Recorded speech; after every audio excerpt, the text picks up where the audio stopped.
All right, welcome to the 2023 Fall Football Season Preview Podcast here at lcsportsnet.com, Lawrence County SportsNet, powered by LCAP, and a couple of guests with me. I'm James Dotson and Lee Mohn. You get to hear his voice all too often at LC Sportsnet or North Allegheny or Trib Live or anywhere that you're following retired mullet-headed mailmen out there. That phrase, courtesy of Mr. John Yerage, our special guest here tonight. We had to have a little fun with the head of the Lawrence County chapter of officials to get us ready here for the start of football season. First, Mr. Yerage, thank you for putting the mic on again. Hey, thanks for having me, James. Lee, always a pleasure to connect with you, whether it be in person or virtually here. So I'm glad to be here, John. We're going to get it out of the way. We're all going to meet at some point here in the near future after one of these games for that some form of dead animal on a plate, Shafi style, here for sure. But as we get ready to start this season, we thought that it would be a good idea to talk about, especially this year, a lot of new rules, a lot of modifications and clarifications to some of the rule changes out there. So we thought, why not bring the expert out there and hopefully get a little bit of insights from the men in stripes, really, before we break down the 8 teams. We are going to look at all 8 teams in Lawrence County and what to expect from them this year.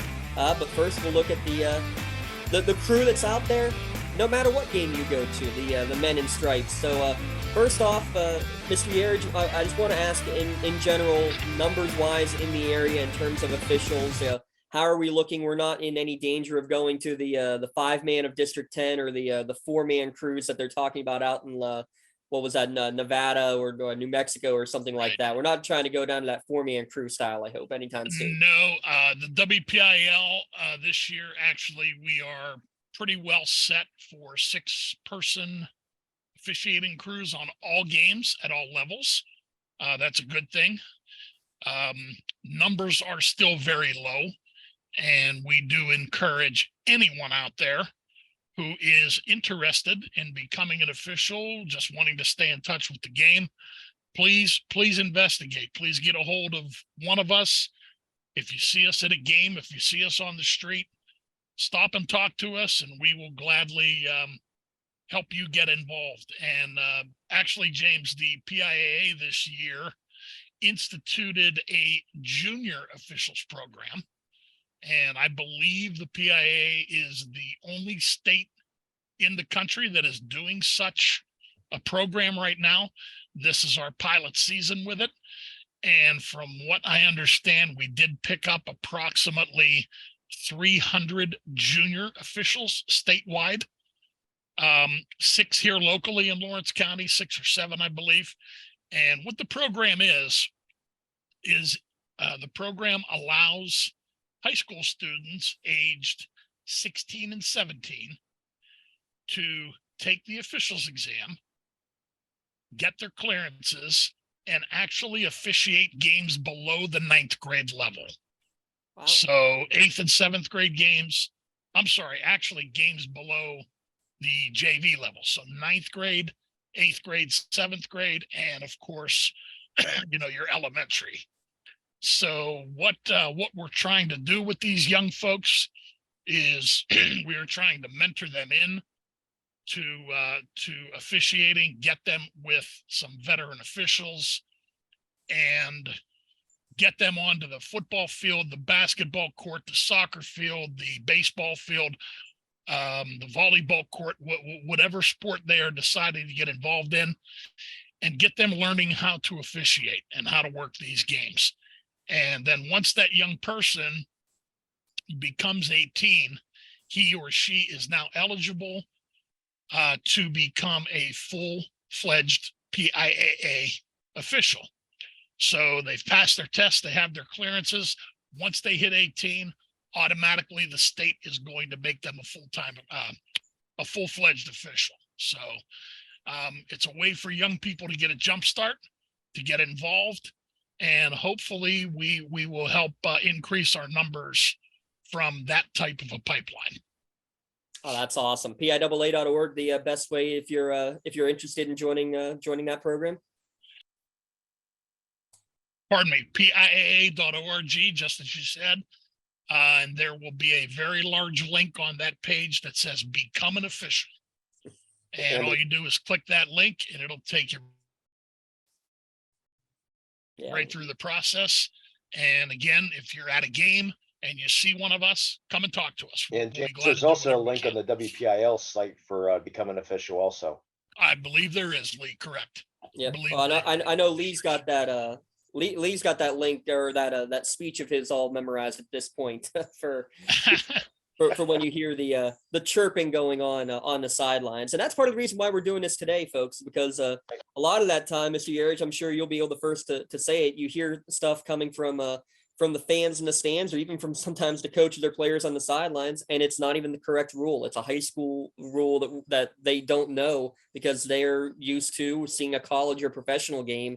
And that's part of the reason why we're trying to talk a little bit today about some of the rule changes specifically, but just some of the differences that you will see in a high school game versus the college and pro game. And the big one that came out was last year with the intentional grounding. I mean, you get outside the pocket, you see, and you hear the pro and college quarterbacks getting all the accolades for being smart and throwing the ball away. Well, until last year, you couldn't do that. Now they've put that into effect, but there is a clarification to who can make those official passes, right, John? Yes, that rule, as you said, James, came into effect last year. You mentioned the word tackle box. We don't have a tackle box in high school. That's one of the differences. Mm-hmm. We have what's known as a free blocking zone. Okay, it's very similar in dimensions to a tackle box, but it is defined as being 3 yards on either side of the football. So 3 yards into the offensive backfield, 3 yards into the defensive secondary, and then 4 yards on either side of the football toward the sidelines. That is an imaginary line that we officials look at, and we define that as the tackle box. So once a quarterback who is, say, under pressure to be sacked finds himself outside of that free blocking zone, he then can ground the ball legally, provided it reaches or goes beyond the line of scrimmage, whether inbounds or out of bounds. Okay? So it doesn't have to land in bounds. It doesn't have to pass the line of scrimmage in bounds. As long as it beats that line of scrimmage or lands at it, and that quarterback is outside the free blocking zone, perfectly legal to ground the football. Now, here's the clarification for this year. Only the player who receives the snap may legally ground that football, provided the other two pieces of criteria are met. Outside the tackle, you got me saying it, outside the free blocking zone, at or beyond the line of scrimmage. So, for example, let's say a quarterback is under center, takes a snap, pitches it back to a tailback who's kind of running a toss sweep, and then that tailback goes outside of the free blocking zone, throws the ball away. That is not permitted under rule. That is still an intentional grounding foul. If the quarterback does it, it's fine. Now, if the snap goes directly to the running back, say in a single wing, or what most people now call a wildcat formation, then since that player received the snap, that player is permitted to ground the football, again, provided the other two pieces of criteria are met. And again, it's just all it's the trickle down effect, and it makes it a lot more sense for most of the fans watching too, when they see the rules kind of, match what they do see on TV with the college and pro games. So this is just a nice little clarification there. The other one that I think is going to make a lot more sense, Lee, we're going to be excited because we don't have 1st and 27s coming anymore. All those spot fouls on offensive penalties for holding in the backfield, or a offensive face mask, chop block, what be you. No more spot foul anymore. If it's behind the line of scrimmage, it goes back to spotting from the previous spot. Those drive killing penalties on 1st and 10. Hopefully a thing of the past, right? Yeah, I mean, let's face it. These are high school athletes. These are not college athletes. They're not professional. These are high school athletes. 1st and 27 to a high school football team. I'm going to give you a 99.5% chance that they will not make a first down. Unless you're Aliquippa. Well, yeah. I mean, you either have Aliquippa or someone breaks a big play. So, yeah, I mean, yeah, of course it can happen, but chances are it's not. So this, I believe, is a really good rule change. We, as officials, at the end of our season, are invited to vote on potential rule changes for the following season. And this particular rule change has been on the ballot for, I believe, the last 4 years. And it is now passed, which is a good thing. It's going to make clarification very simple on where these fouls are enforced from. You no longer, as an official, have to judge, did that foul occur 3 yards behind the line of scrimmage, 7 yards behind the line of scrimmage, 12 yards behind the line of scrimmage, because we're going back to that previous spot to enforce the foul. Now, it's not only fouls on the offense, it's any foul. Mm-hmm. So if a defender, say a defensive cornerback, is blitzing and he would happen to cut a lead blocker 3 yards deep into the backfield, we're going to go back to the line of scrimmage to enforce that foul or that penalty if that foul is accepted. Now, if it was an offensive holding, 7-8 yards down the field, that's when you're still at your spot foul location. That's when we're going to go with what we call the all but one principle, and all fouls will be penalized from the end of the run, all but one, the one that occurs behind the end of the run. Perfect. So we have a running play that gains 8 yards, and there was a hold 4 yards downfield. We're going to drop our flag at that spot, and we're going to go to that spot to penalize that holding foul. And again, it just makes it all easier for the fans, but I think you kind of alluded to it. I think it's got to make it a lot easier in terms of officiating. One less thing to be thinking about. Okay, the hold was on number 70, but it happened at the 22 or was at the 27-yard line. That has to make it so much easier for you guys. It is. It helps us, and it makes the rule uniform with NCAA and NFL. So fans are going to be able to understand a little more easily our enforcement and why we're going from that spot. There are a couple of exceptions to this rule. For example, let's say a team is backed up deep in their own territory. They're snapping from their own 2 or 3 yard line, and the quarterback intentionally grounds the ball from the end zone, or we have a block below the waist by the offense or a hold by the offense in the end zone. That is a special enforcement. And because that foul occurred in the end zone, that is a safety by rule. Yeah. And again, good thing that it all comes together and again, matches up with what we've seen before. So it's fun to be a part of that kind of discussion too. I appreciate the invite out to one of the rules meetings a couple of weeks ago to see first and foremost exactly what the officials are talking about, but between each other. I wanted to mention this real quick before I want to talk about the one final point of emphasis this year with the rule change. I saw I believe it was the state of Oregon, they were calling it the one voice rule that is apparently being tried out this year. Makes it similar to what goes on in the volleyball game. And I know Lee loves the volleyball match where only one person on the court is allowed to talk to the officials. And it sounds like that's what they're trying out in Oregon. And I don't know, to me, I never played a down of official football, but just from other sports and just in general knowing sports, I would think that communication like that between any player and official, the correct type of communication, I should clarify, I think that's key, and that could be detrimental actually to learning the game at a high school level. Personally, I mean, I don't know, how much communication do you have as an official with players, between snaps or even during the course of gameplay that can that would be limited by that kind of rule? Glad we don't have it in the PIAA. I don't know, your thoughts on that one?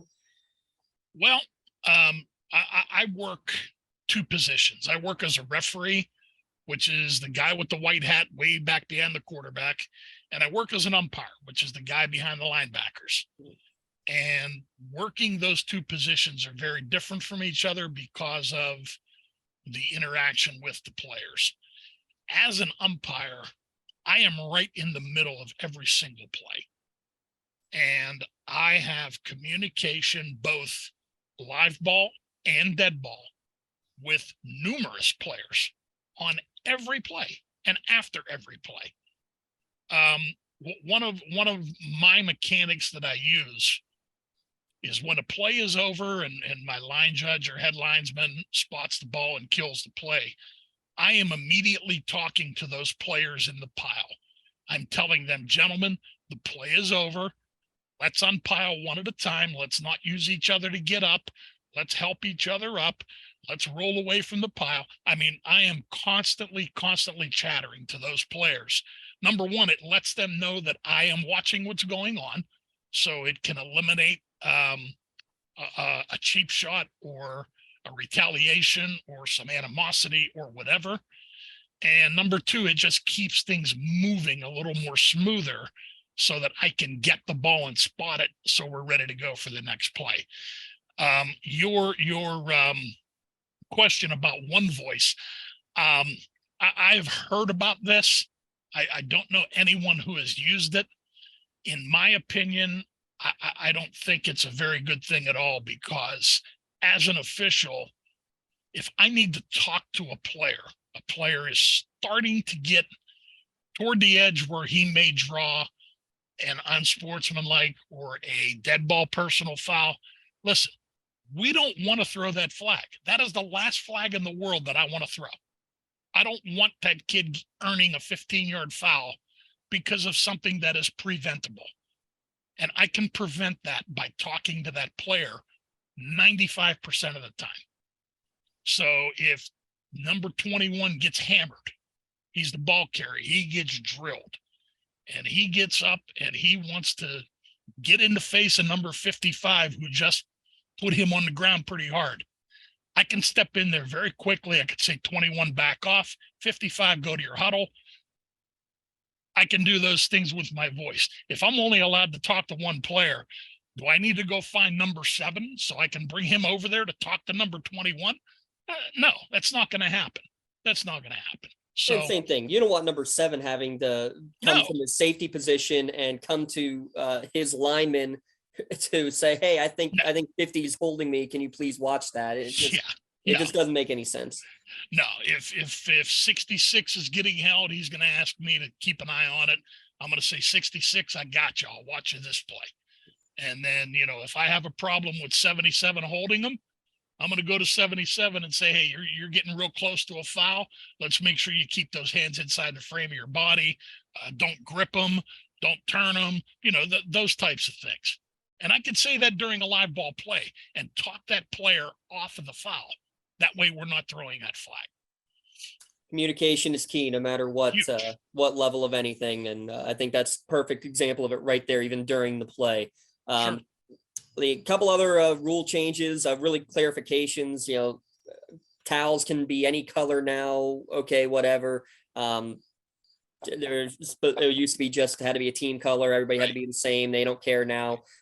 They did some clarification on on the defenseless player, just a little bit more of the terminology being kind of clarified there. The one that was very interesting to me when Henry Frangel was describing it at the meeting was the point of emphasis about helping the runner. Call it kind of the Jalen Hurts play, I guess, of pushing a pile forward. It's permitted in NCAA and NFL, but the pushing the pile is not permitted in NFHS rules. So I guess my main question is, when do you get to that point of the pile is stalemated enough that you don't, or that you can't be pushing it forward anymore? I guess what is the main thing you're looking for as an official of when that whistle gets blown? Yeah, James.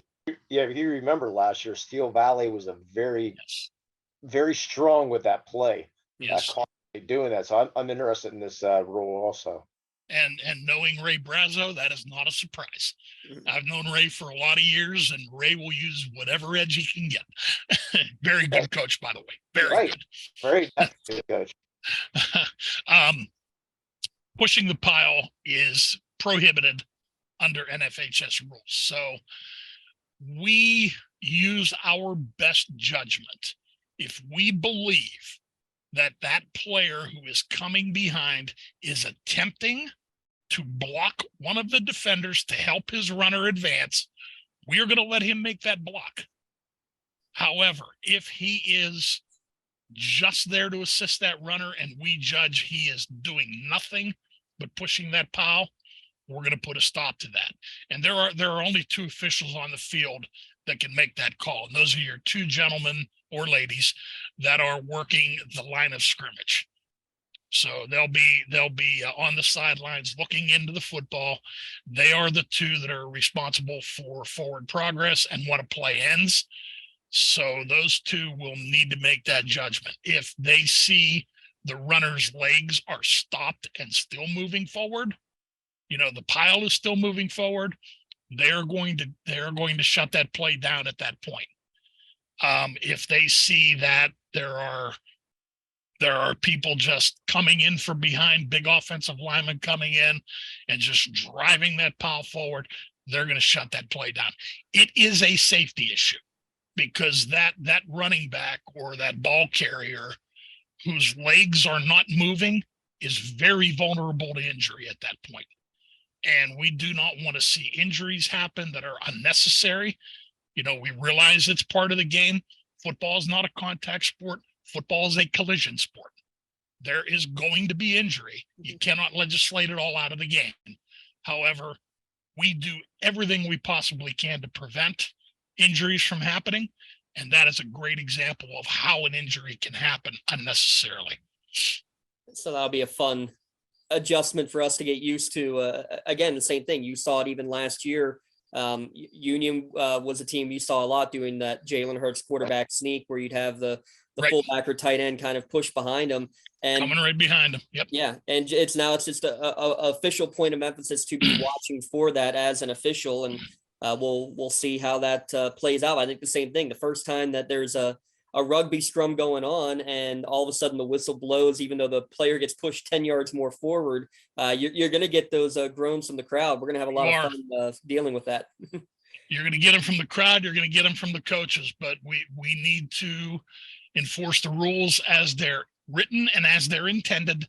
And that's, what we are going to do, hopefully. You mentioned Union, Kimney Bala, excellent coach. Disciple of Bobby Pelko, probably one of the all-time best high school coaches of all time nationwide. So these guys, they understand the game, they understand the rules, and they will use every advantage they can, much like I mentioned Lee with Coach Brazo at Steel Valley. So, very good coaches, they are going to find a way to work things to their advantage. And hey, that's part of the game. So, we need to be cognizant of that.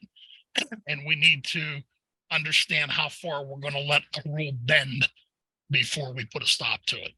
And James, you notice that when he was describing things, he's saying in the umpire's judgment, that's the veteran official way to talk. In their judgment, because that's what it's all about there. Oh yeah, it's judgment. It's definitely judgment. There's, on a pushing the pile play like that, probably is 70-75% judgment. Without a doubt. Yep. Well, I'm stuck here with two officials, so I'm definitely the odd man out for sure. Lee, before we let Mr. Yerage go, any final questions you have for him regarding any rule changes or clarifications on stuff that we've been seeing over the last couple of years? Well, I'm going to throw out my one pet peeve. I would love to see him on the ballot to get rid of the automatic touchback when the ball goes in the end zone for a kickoff. I would love to see that rule change, but I don't know if that's ever going to happen. That rule actually has been presented and has never been voted in, so it hasn't cleared yet. I expect it to be on the ballot again the end of this season. I have always voted for that. I believe if a player wants to choose to return that kick from the end zone, hey, let that player do it. I mean, I've seen plenty of fumble recoveries where where the ball rolls into the end zone or an interception made in the end zone where the player has returned it for a touchdown. So, hey, let the play go, let it play out. And if they get tackled in the end zone, it's still going to be a touchback. Right. So there's, nothing, nothing that could be harmful there. I was talking with our Newcastle local radio host this morning, and he brought up a point of the automatic spot foul on pass interference, like in the NFL. You can have a 50 or a 60-yard penalty in the NFL. Now, it's not that way in college. It's 15 yards maximum. But I tend to like the college rule where if it is a pass interference that occurs within 15 yards of the snap, then we're going to use that as a spot foul there. Or if it is 15 yards or beyond, we're going to maximize that penalty at 15 yards. I have yet to see that on the high school rules agenda, for possible voting, but I would really like to see that come into the high school game. I think it's a really good rule. Well, we'll see what new rules end up coming up. 11 months from now when we get the latest Right. rule modifications. But Right. Well, John Yerage, we thank you for joining us here this evening as we get ready to preview the Lawrence County season, and I'm sure we're going to cross paths over the course of this year. Thanks again for joining us, and we'll be seeing you on the gridiron for sure here very soon. No doubt, we definitely will. And when you showed up at my meeting a couple of weeks ago, I was really stunned. I mean, I didn't invite you, so I don't know who did. No one else really has the authority, and I almost threw you out. You should have. You absolutely should have. A Dotson sighting's got to be better than a Henry sighting. So we'll. Well, I get a Henry sighting every week. So, we- by the way, speaking of Henry, 2 weeks ago we had our PIA officials convention in Harrisburg, and Henry received his 30-year award. He got his gold watch. I was curious if he was eligible for that. Good for him. Yeah, so congratulations out there to Henry. I picked mine up a few years earlier, but Henry got his this year, so I stuck around to watch him at the banquet get his award. So anytime you put in 30 years or 40 in my case, it's a pretty long time. We need young officials. Let's get people involved. And again, Lee, always a pleasure. James, thank you. You gentlemen have a great rest of your show. thank you Sure. so much, Mr. Yerage. We'll be back in a moment with more of the preseason show here at lcsportsnet.com, powered by LCAP.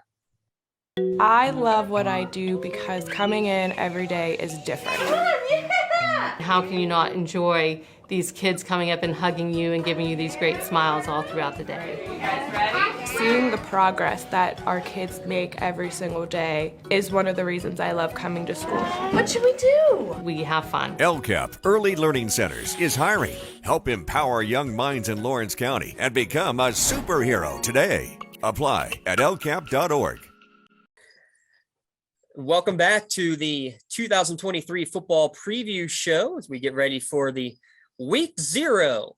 Yes, it's still week 0 for at least one more year. We'll table that for another episode. Lee Mohn alongside. I'm James Dotson. Thanks again to John Yerage for joining us as we kick off the season. We've got the men in stripes covered. Now we got to take care of the 8 teams in the county, and Lee Mohn, we'll go a little tradition here. Where would you like to start in terms of discussing these teams for the county this year? Well, I think you have to start with the WPIL champion union, Scotties and Single A, I would think, because nobody expected them to make that run last year, finishing 3rd in the conference, only 4-2 in the conference, and you upset Bishop Canevin again, which nobody expected, and you make your way to Hershey, and unfortunately lost in the state finals. But what a season! Let's start in Single A. Yeah, we'll go bottom up then. You mentioned the Scotties, 11-4 last year.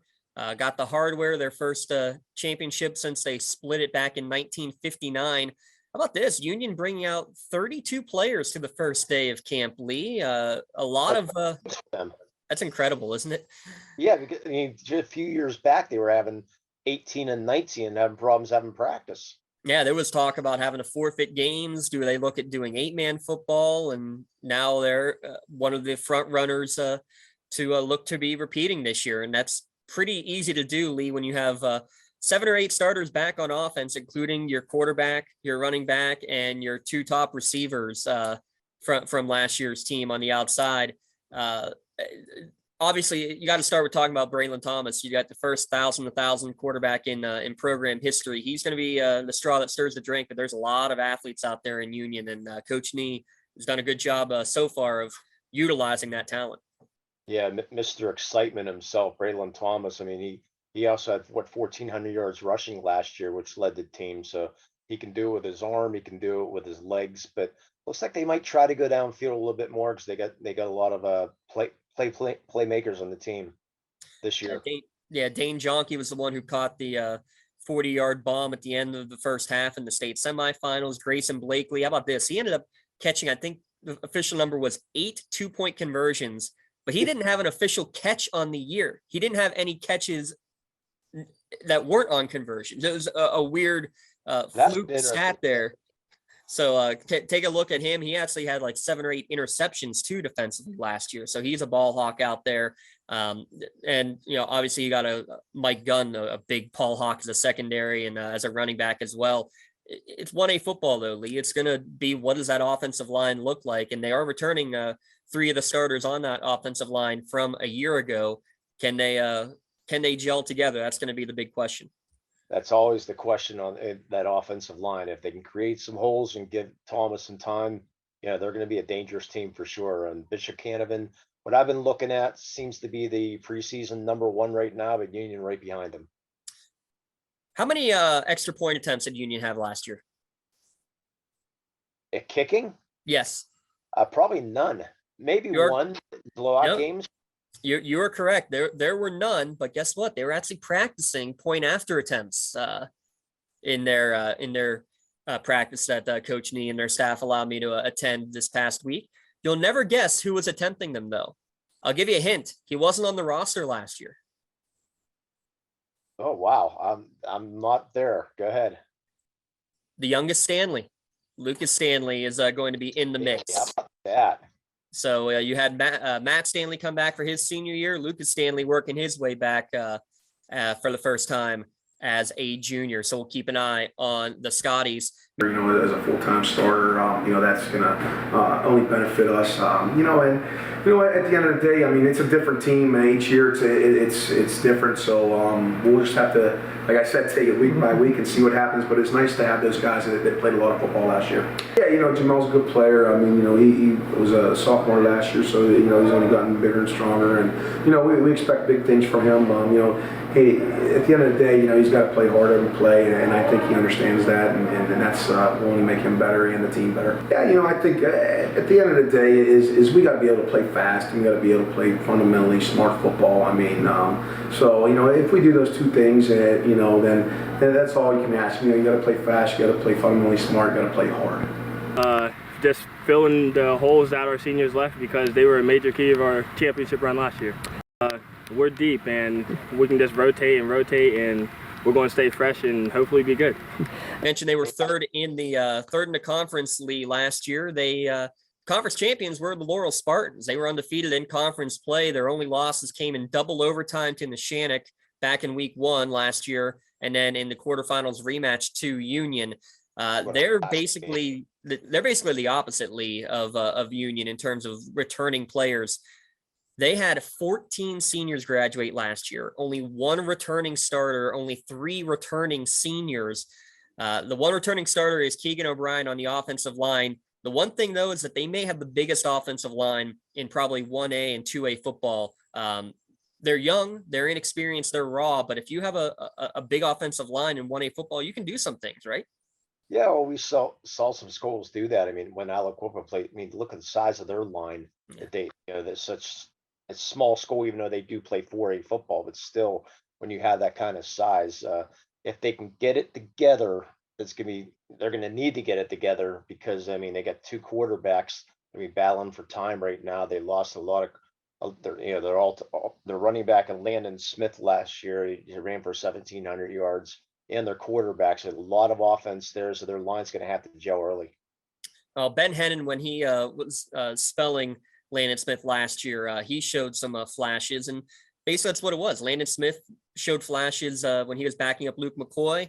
Hennon last year backing up Smith. I think Hennon's going to be a great new workhorse in that backfield. The fun part's going to be at the quarterback position. Coach Cooper tells us they're going to have a couple of different guys behind center, and each showing off some different kinds of strengths too. Yeah, Lucas Santini and Jackson Saunders. So we'll see who comes out that number one. But it might be two quarterbacks going, like you said, one a running back, maybe a passing quarterback. We'll see how the season starts off. That's what week 0 is all about, to try to work out those details before you get into section play and before you get in the regular. We have predominantly been a running team, and we know we can lean on those guys. And again, we know they don't have the experience to go along with that, but they're excited at the opportunity they have. They're working hard, and they're embracing their moment to shine. Ben Hennon will be our main running back. He'll carry the role that Landon Smith had the year before, and Luke McCoy had the year before that. So we'll lean heavily upon him. But we also have Nathan Hill will be his backup, and Jack Miles will be the H-back, and J.J. McBride will be the slot. Hey, with that come a lot of opportunities, and the opportunity for kids to shine in those roles that they may not have had that opportunity to in the past. So, I think they're looking forward to it. And again, there's a lot of excitement, a lot of enthusiasm with those kids, so we're going to keep working towards that. Well, I think we look pretty good. We have a young team, obviously, but we have a team that likes to work. Everyone likes to lift here. But a big line in front of us, they're all strong. So I think the offseason's been good. They've been working. Always competition. Everything we do, always a competition. So the weight room's good. They bring the energy. We got linemen who could squat over 470. Our skill players squatting over 405. A lot of strong players this year. So yeah, I'd say the weight room's been great. Yeah, so, Laurel history, we don't really pass much, but I think this year it's going to be a lot more balanced, and, everyone that's going to be on the field is going to have a role. There's not going to be someone that is just, out there blocking, doing nothing almost every play. Week 0, they'll be at New Brighton, scrimmaging first at Ellwood City here this first week. And by the way, Union, they're doing a tri-scrimmage at Grove City. Also, General McLean will be there before they have their week 0 game, and we'll be there Saturday that first week. They are hosting Mohawk. We'll talk about the Warriors in a minute. The other team in Class 1A, the Shenango Wildcats, 2-8 last year, a rough season, just an up and down season. So many injuries throughout the course of the year. The one game we ended up doing, they had their starter and their backup quarterback were out. They had their basically CJ Miller going single wing most of the game. Miller now gone, but Sam Patton back healthy. When you have a junior who's in his 3rd year starting at quarterback, that's a great place to begin, Lee, in terms of experience for the Shenango Wildcats team. You have some confidence in your QB.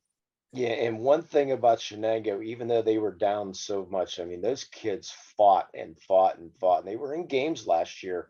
Just struggled a little bit with that inexperience. But like you said, the 3rd year quarterback, Sam Patton, showed some promise. So be interested to see how he does this year. Yeah, and a couple of close losses too to Southside and Rochester. Actually, if it wasn't for a bobbled snap late in the game against Southside, they were trying to spike the ball and set up the game-winning field goal. They could have easily won that game too, and Southside, a team that ended up making it to deep in the postseason. One of the players we want to watch out there for is Colton Vidrizi. We've seen him, especially on defense, tight end as an extra blocker, but 6'3", 220, 230-pound frame. He's not going to be a tight end this year, Lee. And I can't read my note here, so I'll let you continue that note. The slot receiver now. That's a pretty big target. If you got 6'3" and a big 6'3" to be making some catches on the outside, or even, I don't know, I want to run a little bubble screen to the big man. Yeah, Sam Patton can get him the ball, but like you said, again, starts with that offensive line too. So we'll see how that goes. And how big is it too? The running back Landon Albertini is going to be one of about 7 or 8 sophomores who started games last year as freshmen. You don't want to be starting freshmen and sophomores, but that kind of plays into your advantage in the future years like this year, right? Yeah, without a doubt. You get that that experience. You hate to throw them into the fire like that, but sometimes you don't have a choice. And but it's good experience for, as long as they're good ball players, they'll develop, and hopefully they'll develop into a competitive team this year. Yeah, I think we had a very good off season in the weight room, and summer workouts were pretty good. I think we have the potential to do some things. It just depends what you do with that potential. Not a lot of players, obviously. We have 28 at a small school, so we ask a lot of the kids to play multiple positions and learn different positions on the field. But we're optimistic. We think if we can stay healthy, that we could, have a successful season. Yeah, it's every year. It's the risk you run. When you rely on, certain athletes that are major parts of your offense and defense, that, injuries happen sometimes, and you try to overcome them. Difficult conference last year. Our conference was very strong. But I think this is my 6th year now, and I think every year we've had an injury that really, derailed us a little bit. So we got to get through those injuries and have next man up kind of attitude to keep the wheels rolling. Sam looks good. I mean, it's hard to teach what happens on Friday nights. So getting put under there, on those night games, and it's hard to replicate experience. So, with him behind center, we have confidence that the offense can be productive and score some points. But once again, we have to stay healthy. That's half the battle. Yeah, so last year, learning new positions, kids know how to play everything now. We don't just have one-way players. We got running backs, wide receivers. They can play all around, which is really helpful. So yeah, sophomore Landon Albertini, he got to play last year. He's going to really step up and be a huge role at starting running back this year. AJ Farilla, another sophomore, he's going to be starting on the starting lineup. Trey Ross, he got his way in defense a lot, but he's been working in offense. And some freshmen, I'm liking Rocco Rossi, showing a lot of talent out there, which is nice. And Nico DeSalvo, a young quarterback, he's doing good. I'm liking this team a lot. I think we've got a great group of guys. Today's a great day. We're getting after it, and we're on defense right now. And I'm looking forward to offense a lot. So that's what we're doing.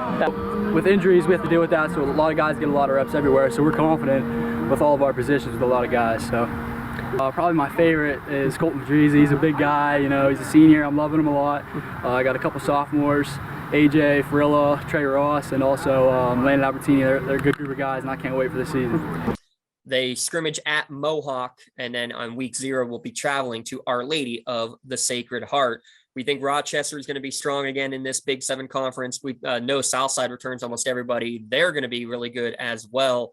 I think consensus probably says that you got Union, Southside, and Rochester likely as your top 3. Question is, Laurel as the 4, how many do they have back? Shenango should be battling for that 4th spot as well. Summit Academy, you never know what you're going to get there. And Northgate, the other team in the Big 7. It very well could come down to that game in week 9 of Laurel at Shenango to see who is going to be postseason bound. Yeah, I would love to see Summit Academy come up and have a good season. I mean, I think they've only made the playoffs once in their history out in Herman, Pennsylvania, but it'd be nice to see. But the problem is they start with a brand new roster every year because that's the way the school is. So kids come in and they say, okay, on 2, and they look at the coach. It's like, what's that mean? And it's like, okay, here we go. Let's start. So they have a lot of learning to do at Summit Academy. So they're definitely behind the 8 ball starting, but hopefully they'll be able to have a good season. Since you mentioned Summit, before we move up to Class 2A, there are a few games that are being moved to Thursdays or Saturdays to kind of help with the official situation. Not nearly as drastically as it is up in District 10, which we'll talk about Wilmington here in a moment. But we already talked about Union starting with a Saturday game against Mohawk. They're also playing a Thursday game against Shenango. I believe that's week 3 or 4 in the conference opener is a Thursday night football. And now we're going to have, Lee, in the last week of the year, we're going to have something that we don't believe has ever been done before. Thursday afternoon football, the last week of the year, Union at Summit Academy. They're trying to get the game in early because Summit doesn't have lights. They normally play Saturdays, but that's the last week of the year. They want to get the the games and the brackets all figured out early on Saturday morning. So they petitioned, all right, we'll play it Friday afternoon. They didn't have enough officials to do that extra in the day, and didn't want officials double dipping. So it was proposed Thursday afternoon, and apparently it's been approved. So Thursday afternoon, October the 28th, I think it is, Yolby and Herman. And remember, that is the only school in the WPIL with free admission into the football game. So just go hungry, because the concession stand is great.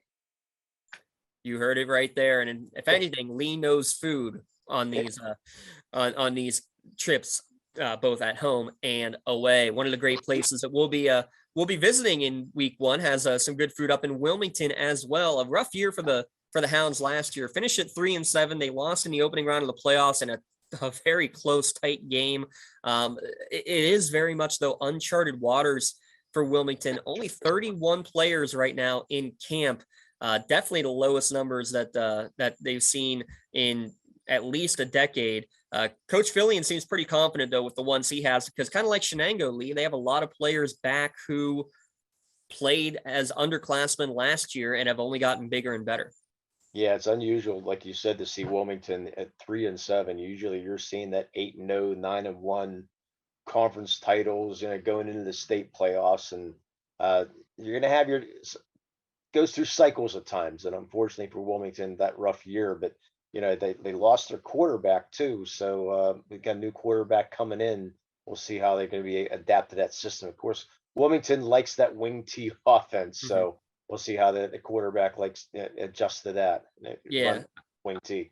I mean, I guess if there's a place to not know who your quarterback is, if you're going to run the wing T effectively, I mean, it's not that they need to throw it, but you need to have a smart quarterback, an active quarterback, and a quarterback with a brain on his shoulders, for sure. Tuff McConaughey transferred out to a new school in Ohio.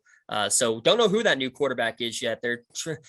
I think we saw about 8 or 9 different players throwing a pass at one point during the practice. We'll find out who that will end up being when they play in a big game.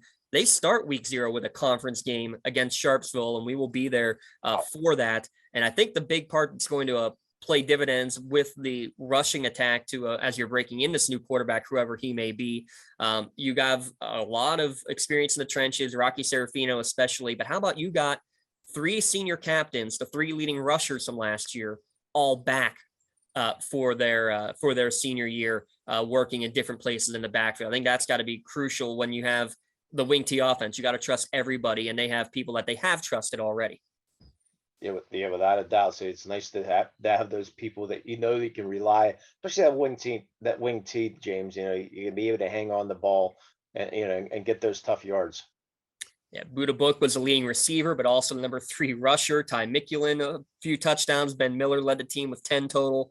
Watch for those 3 for sure. And obviously Farrell is going to be the team likely at the top of the standings there in Region 3. But remember, it's also a mix of 2A and 3A schools. So when it comes to playoff time, it's all jumbled. We're still waiting to see when that will come back into effect with some of these conferences in WPIL country. Would not surprise me. And you talk about those small schools in the offensive line. That was Farrell. Their average line last year was 320 or something in that line last year. Yeah, it was something like that. Yeah. Yeah, there's no doubt. I think that we had a great first morning. I think the guys were physical. I think they got after it. There might not be many in terms of numbers, but I think that the guys we have are mighty. I think it's a good group. I think that they're working hard. I know that I speak for myself, our coaches, and our kids. We're super excited for the season. I think, when you look at some of the things that gets us most excited for this season, I think that it really is that experience. I mean, you look in the backfield, we've got 3 of our senior captains returning in the backfield in Buddha Book, Tyler Mikulin, Ben Miller. Up front, our line is anchored by the 4th captain, Rocky Serafino. And, those 3 guys in the backfield come back. We expect big things from them, and we expect big things from our offensive line. We had 4 seniors last year, 3 full-time seniors. One was a part-time guy who we shared with soccer. But we don't lose anybody on that interior offensive line. So we're hoping that experience will pay dividends for us this year. Those guys were really operating as a unit. We think that will serve us well this season. Yeah, that quarterback position is one we're going to continue to evaluate all through camp. We've got 3 guys working at the quarterback position right now. I think that, we had a lot of promising efforts out here this morning relating to quarterback, but it's one that we're going to continue to keep our eyes on and monitor as we move through camp and through the first scrimmage. We know, anytime we play the Sharpsville Blue Devils, we know they're an extremely well-coached football team. Coach Pick and the staff, they'll have those guys ready. They definitely got us up there a year ago at their place. We're fortunate that the game's at home this year. We know we'll get a great effort from Sharpsville, but I think that our guys had a great summer. They had a great week with the heat of climatization. We're off to a good start at camp. I think that, our team, it's a special group. There's a strong chemistry amongst the boys this year. They're really coming together, both on the field and off the field. We think those strong relationships will pay off, and we're excited and certainly looking forward to week 1. Very good. We're getting after it, getting the pads on, finally be able to hit each other, getting work. We've been in a very tight-knit group since like 6th grade, junior high, the whole way throughout. And I feel like low numbers isn't really a big deal because we still got a bunch of guys battling for spots up front and even in the backfield. So, Rocky Serafino, he's going to be on that line, pushing through. We got a whole bunch of starters, senior starters on the line. Willie Moore, Carter, Porcovi, Rocky Serafino. It'll be a dogfight on the line. As we bump up, stay in 2A actually, but jump back down to District 7 WPIL country and talk about the Midwestern Athletic Conference. We'll start with Neshannock. It was a team that made it to the semis last year. They got 40 players back after their 11-2 season last year. They lost their top, I think, 5 running backs in terms of total rushing yards last year. You lose one of them being your quarterback, who also was a 1,000 guy, Johnny Huff, an incredible talent at quarterback. So you're gonna have a lot of new people in the skill positions. But when you got that strong offensive line all back this year, Lee, that's again a great place to start, and that's maybe a high school football coach's dream come true.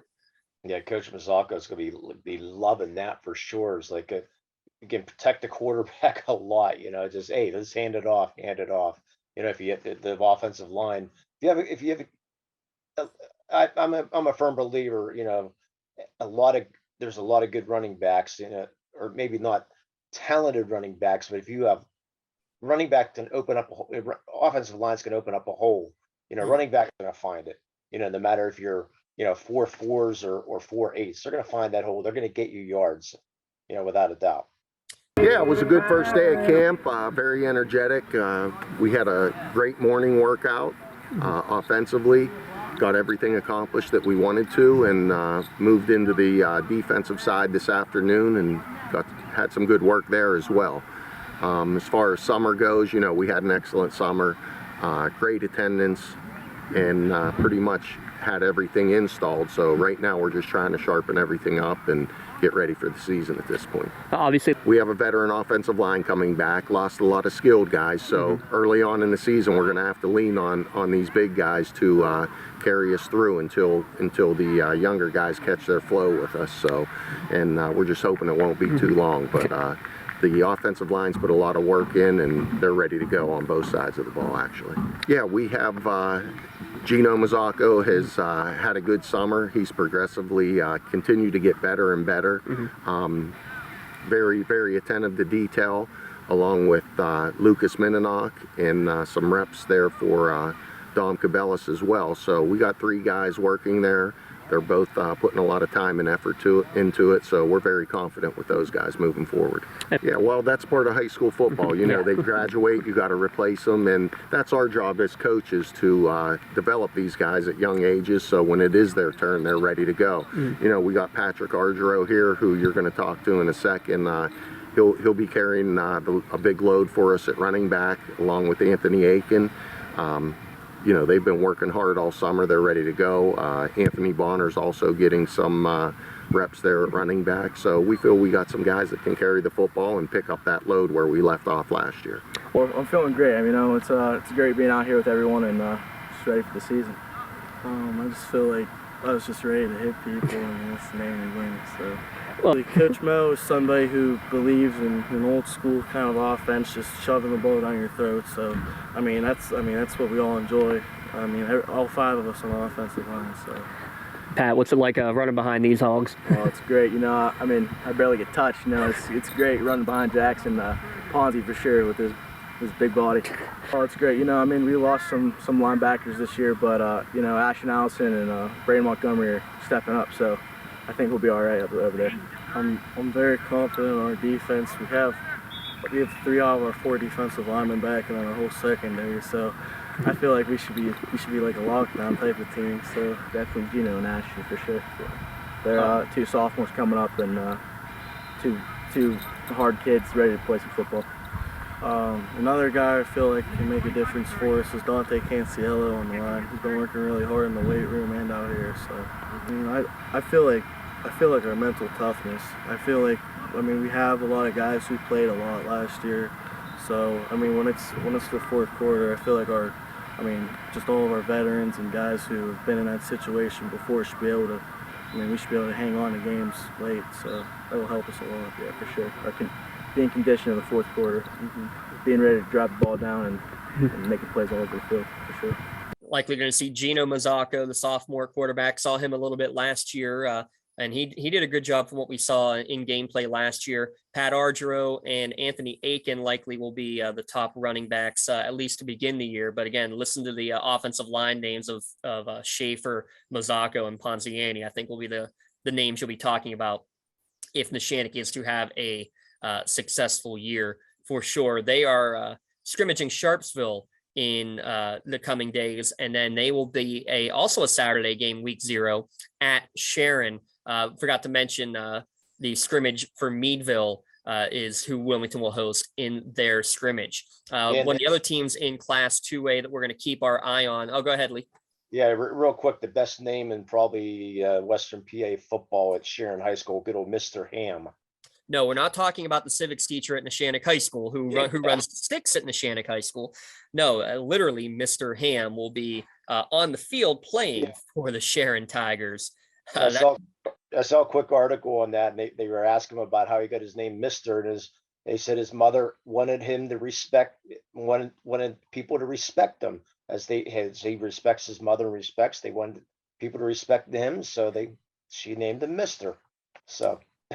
Hey, we always find a good one, and that's definitely one of the more unique ones that we've seen. I like it. I really like it. I'll tell you what else I really like. I like what Mohawk is bringing back for their team this year. Ended up finishing under 500, lost in a tight game in the first round of the playoffs. Coach McCutcheon said this is probably the lowest number he's had in probably the last 4 or 5 years, 41 players coming out, but you got 8 returning starters on each side of the football. You got your top 5 receivers back, and you have a quarterback who threw for 1,500 yards last season. That's a pretty darn good way to start when you're bringing a team back from one year to the next. You have one of the most versatile athletes in the WPIL at Mohawk, and Jay Rono, the 4-sport star. You know, so, I mean, when you have him out there, you have a chance to win every game. He is just a dynamic athlete in every sport that we saw. You know, the basketball, football, baseball, and the golfer. So he can do a little bit of everything, and I have a lot of confidence in that young man. Yeah, Justin Boston will likely be at running back. I think that's going to be the key. If they can get the ground game up a little bit and get a little more balance in the offense, that's where Mohawk can go from good to great this year for sure. Speaking of great, how about Bobby Fadden, another one of those multi-sport athletes?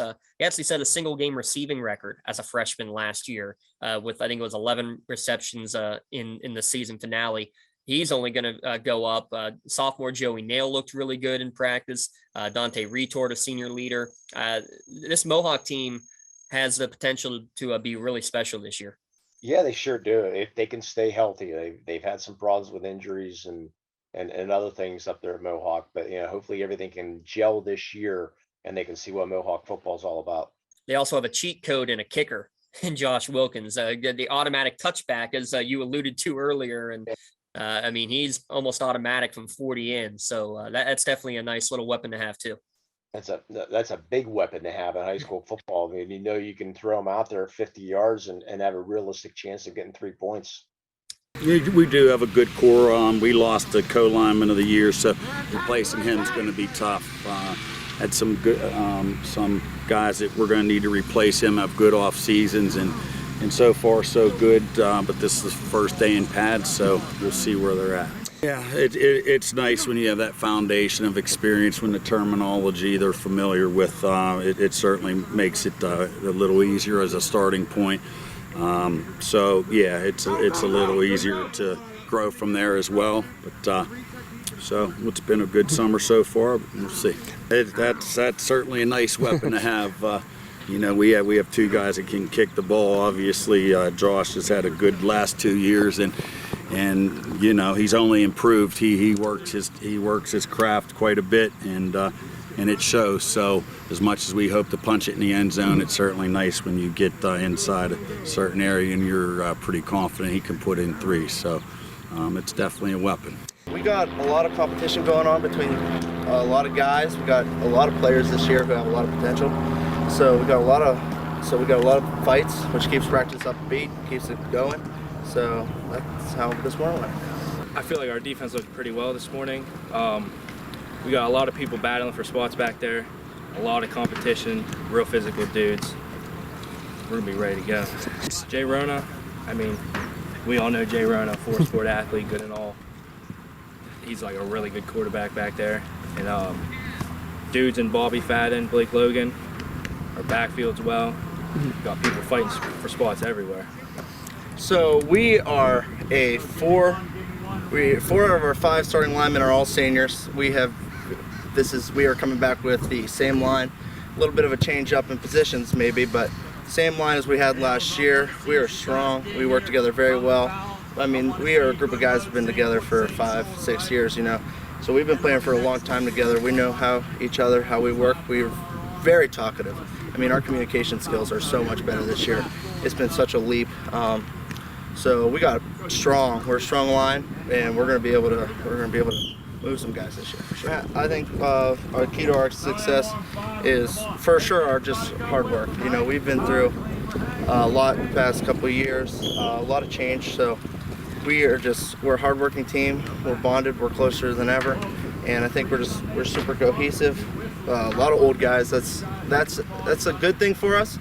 But the young guys are going to step up because we have so many young guys with so much potential. So just the skill on this team is a lot, and we have so much potential. So as long as we just keep up with our hard work and keep doing what we've been doing in practice, man, it's going to be a good season. It is. I completely agree with him. Our offense, I think, we're returning 9 out of our 11 starters. Like, I think our offense is like well, like what we got to do. Like he said, with the younger guys, like me with our DBs, I don't think I've ever seen young guys hit and be as physical as they've been. Like, we're all stepping up, everyone's working, physical. They will be playing week 0 at Union on Saturday. They're scrimmaging against Shenango here this weekend. Beaver Falls, by the way, the defending conference champions, found out or heard through the grapevine they are in the 20s in terms of their numbers this year. So it sounds like the numbers are way down in Tiger Country. That was usually the top competitor in that Midwestern Athletic Conference. So we'll keep an eye on that one for sure. And we'll also keep an eye on the Ellwood City Wolverines.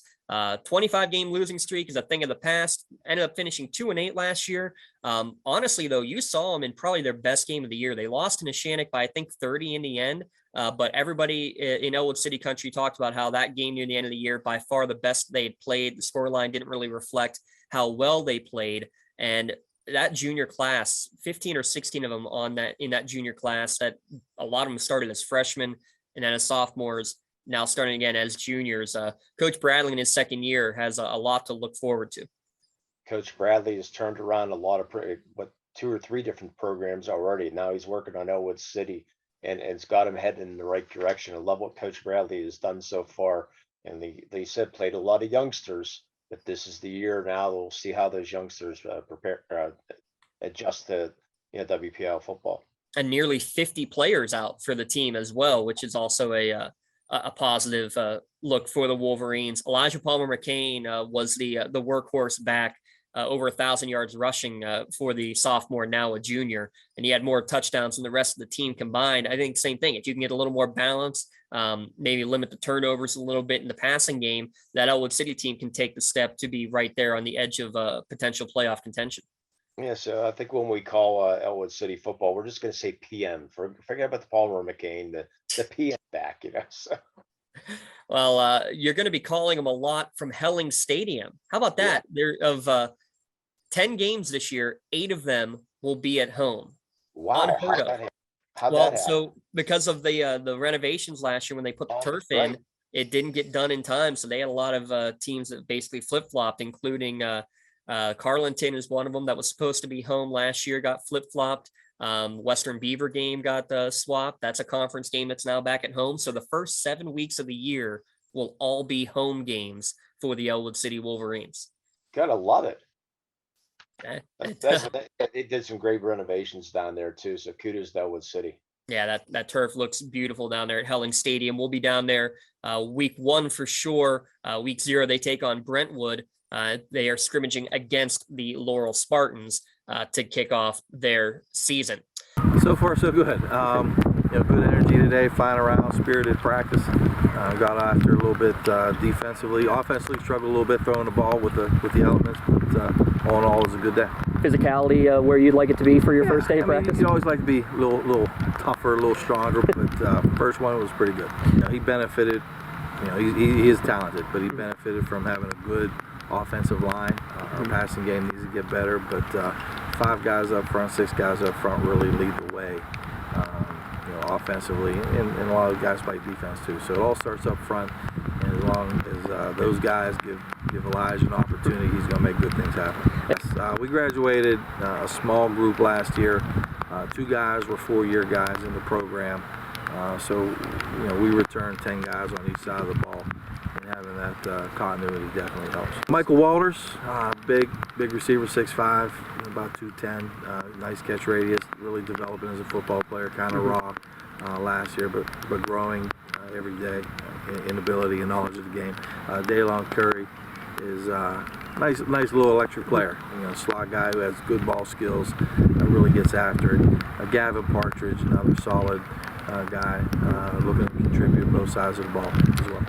And the final team we have to talk about, we'll jump up to Class 4A, and we alluded to them a little bit with the toughness of the conference. The Class 4A is Lee. That Parkway is just a beast. Newcastle, 45 players this year on the roster.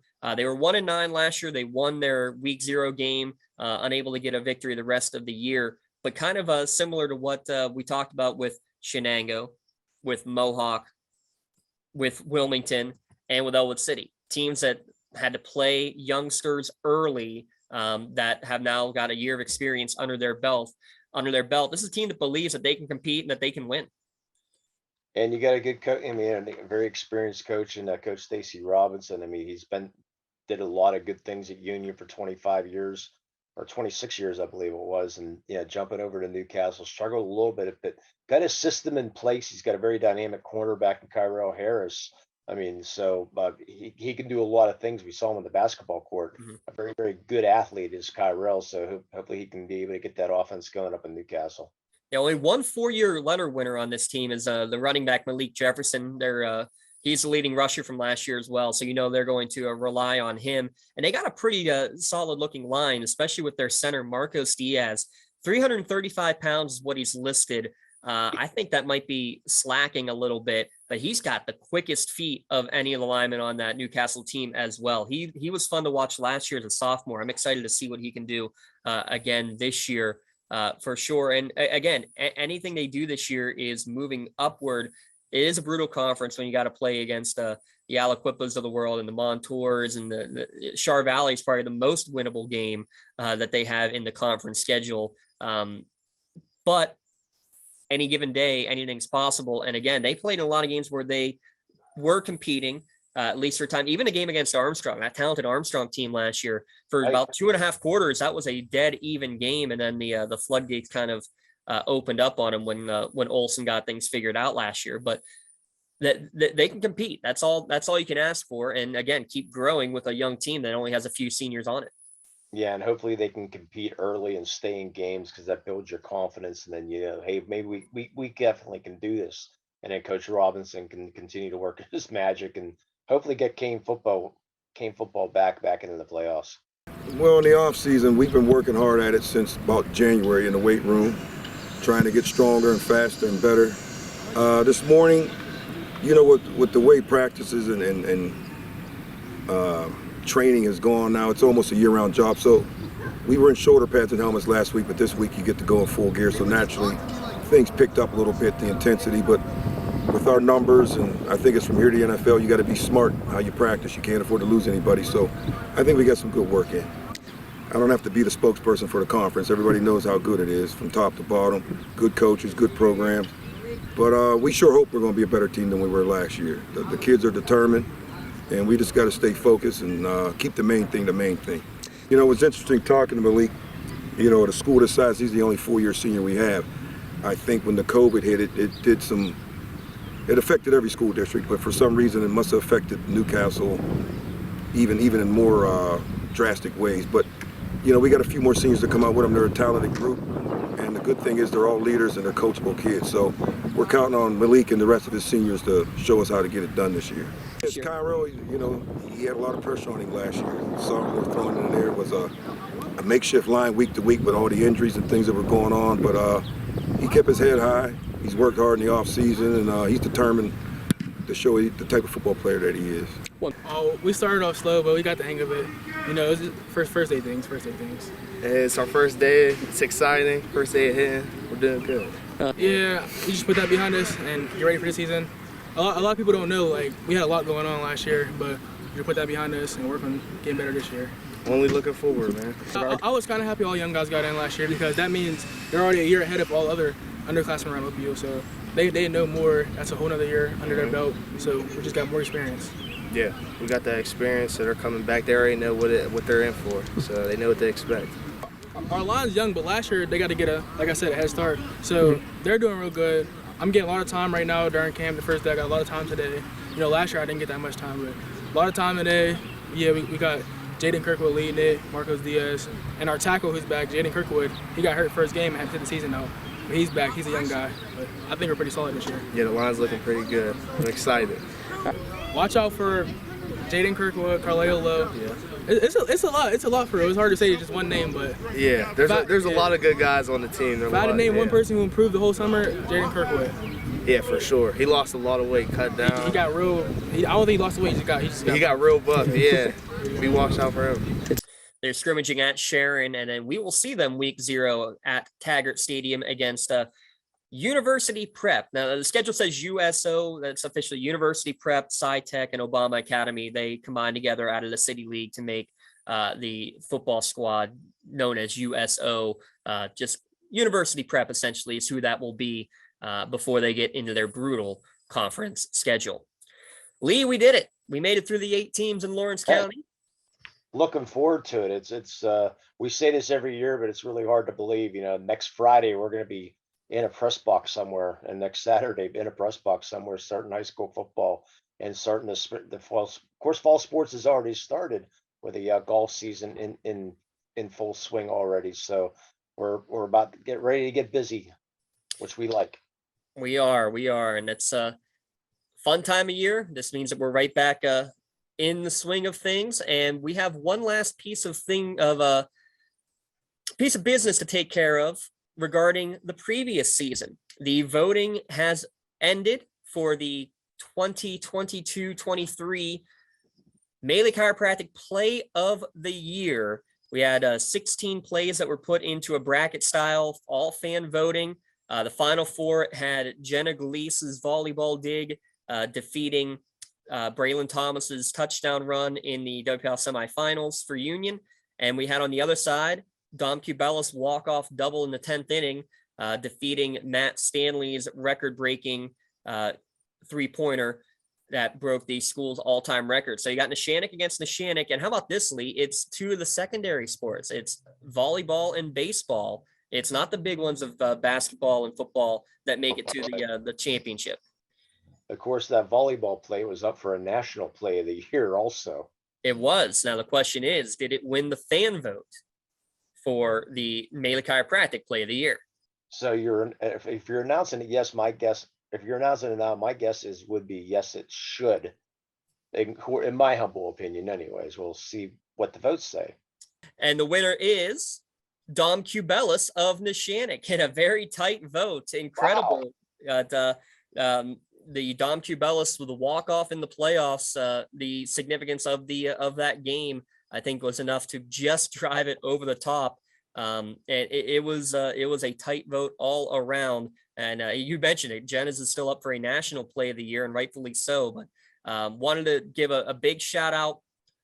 Want to give a big shout out to everybody who was a part of that, and also from Maley Chiropractic, the final four. So Braylon Thomas, Matt Stanley, Jenna Gleese, and Dom Cubelis all are receiving gift cards courtesy of Maley Chiropractic, and they're also receiving the final four shirts, Maley Chiropractic Final Four Play of the Year shirts, and our champion as well receiving a black hoodie that will say Play of the Year on it. So congratulations to everybody, all 150 some play of the games that we had throughout the course of the year. We're going to be giving out those shirts again coming up in, again, just 1 week, Lee, and just take that for consideration. You can be play of the game. You could be play of, we're going to have a play of the month potentially going on, and going to have, again, this play of the year battle. All sorts of fun here at LC Sportsnet. And thanks again for everybody who voted. I mean, it was such a neat idea that he came up with the top 16.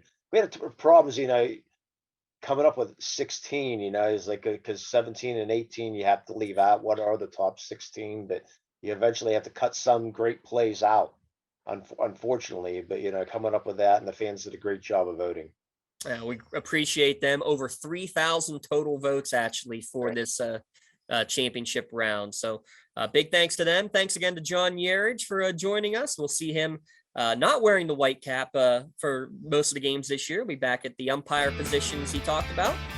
So thanks again to him for the rules analysis. And thanks again to Lee Mohn for joining the fun.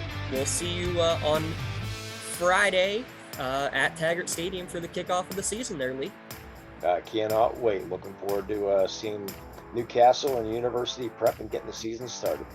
And make sure you follow us on Twitter, Instagram, Facebook, all the above, or X, sorry, not Twitter anymore.